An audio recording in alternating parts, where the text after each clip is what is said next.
Should you play Lost Soul Aside? Let's get into it. First of all, I'm about 4 hours into the game. I played 4 hours last night, and I went into the game knowing almost next to nothing about it. I knew it was an ARPG when I went into it. So first things first, Lost Soul Aside is not a Souls-like game, okay? I know a lot of ARPGs that come out these days are Souls-like, so a lot of you may be thinking it's a Souls-like. If you think that, it's absolutely not.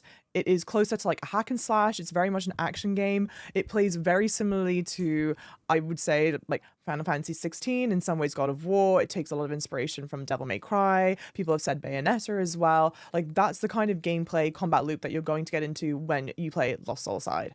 Next, speaking about Final Fantasy, like I said, I knew very little about the game going into it, but tonally, the look and feel, the storytelling, what have you, it has so much in common with Final Fantasy, way more in common with Final Fantasy than I initially expected. I've now learnt that the dev was very clear and very overt in saying that Final Fantasy was a big inspiration for them. I believe he specifically said Final Fantasy 15 was a big inspiration for him. I've only played Final Fantasy 7 Remake, 7 Rebirth, and 16, and I can say from definitely the look and feel stylistically, like even in the way that like font titles come up, what have you, very reminiscent of Final Fantasy games. It's a fantastical game. It's set in a fantasy world, so that of course is very reminiscent of Final Fantasy games. And then also the tone, like literally the tone of the voice acting, which we'll get into in a second, and just like the tone of conversation, to me feels very reminiscent of Final Fantasy 7. It has like a sort of, I almost described it as like 90s anime adjacent kind of tone to it, which leads me into the next point, the voice acting. I currently have only had the voice acting in English. I've not yet had it in other languages. This is a game made by Chinese developers. It would be interesting, of course, to hear the Chinese voice acting to see if people feel very similarly to it. But for the English voice acting, people have a lot of opinions about it. A lot of people are very unhappy with the English voice acting. There's questions about, some people think that the voice acting is AI. I don't think that. I hope that that's not the case. That would be incredibly disappointing if it were the case. Instead, to me, do I think it's the strongest voice acting we've seen in gaming? No. But it really, to me, does feel like they were intentionally trying to go for similar tone and voice acting style like we get in Final Fantasy VII. I frankly think our main character, Kaser, in Lost Soul Aside, feels very, very closely to Cloud and is trying to go for the same monotone affect that Cloud has. I'm not necessarily saying it works very well in this game or not, but that's the sort of my thoughts and feelings from the voice acting standpoint of it. Now to get to the combat for me is super, super fun. If you're looking for a wildly challenging game, it is not this. Do I also think that there are games that do this kind of combat better? Yes, I do. But I'm having solidly decent fun with the combat loop. And there's something that I am personally enjoying and finding a bit refreshing about the fact that it's not Souls-like. I play a lot of Souls-likes. I'm probably most well known for playing Souls-like games, so I love them dearly. But I wouldn't want every game that comes out to be a Souls-like game that comes out. So this kind of took me by surprise, again, also because I didn't have any expectation going into it. Now on to like the bigger questions. Is it worth the money? I have two responses to that. First of all, performance issues. All of it's got overwhelmingly negative reviews on Steam right now. I believe, I've not read through all the reviews, but I have to believe that the negative reviews are predominantly linked to performance problems. I am playing on a 4090. I'm playing on a very powerful gaming PC.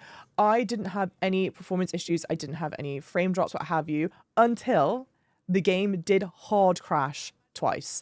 I played the game at 8 p.m. yesterday when it released, so I played it right when it was available. I'm aware that there's a day one patch coming up, but a game hard crashing twice upon release, not great. Obviously not acceptable. I'm playing on a powerful PC, so those were the only issues that I had, although they're obviously very big issues. I've heard many other people come into my chat and mention that on their different gaming PCs or what have you, they're having much worse performance issues. I can't comment on that because I've not seen it, but I think it's something to be made very aware of. The devs are very aware of it, so it will be patched out eventually. So potentially hold off on that. I think I didn't say this at the beginning, but I should say this quickly now. I am playing on PC with a PlayStation controller, if that's helpful at all. And then lastly, and I think this is obviously the big question, right, is the price. So I live in the US. I bought the game to play on Steam for my PC. I bought the game to play on my PC. On PC, it retails for $60 base game, $70 for the deluxe version. I didn't get the deluxe version. I got the base game. And here are my thoughts. I'm only 4 hours into the game. I don't know how long the game is. I don't know how the story is going to end. So I can only judge it based off of what I've played currently. And for what I've played currently, I think the $60 price tag is probably a bit too ambitious. I think this would have been a safer bet for them to price it somewhere between $40 and $50, because the challenging thing is $60 these days is around about the price of a AAA game. AAA games these days sit between $60 and $80. So it's right, I would say, on like the normal to like low end of what a AAA game costs. And I'm not sure yet that this is going to be a AAA game and that it's going to stand shoulder to shoulder with AAA games. A lot of people have a lot of opinions to say about how the game looks. A lot of people have said it looks like a mobile game. I'm not nearly as critical of the look and feel of the game. I think that they've gone for a very particular stylistic choice. Like I said, I'm playing on a nice PC. I think it looks beautiful. It's not a crazy, hyper realistic real world, right? You're not walking like in a game like Red Dead, for example.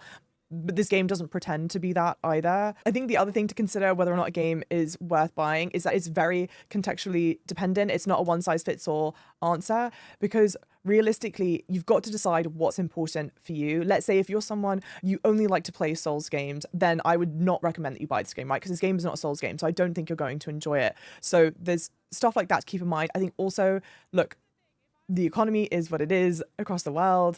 Let's say you only have a certain budget to spend on gaming throughout the year. I do not yet have the confidence to say, okay, if you're only buying 3 games for the year, that this should be one of the games that you buy, because I don't know how the story ends. I don't know how long the game is. I don't know what replayability is going to be like. And I think that the game borrows very heavily from other games. I think it does enough to make itself feel unique and stand out, but I think it borrows very heavily from other games that I think I would sooner recommend to people before I would recommend this. But like, I am having a solidly good time with it.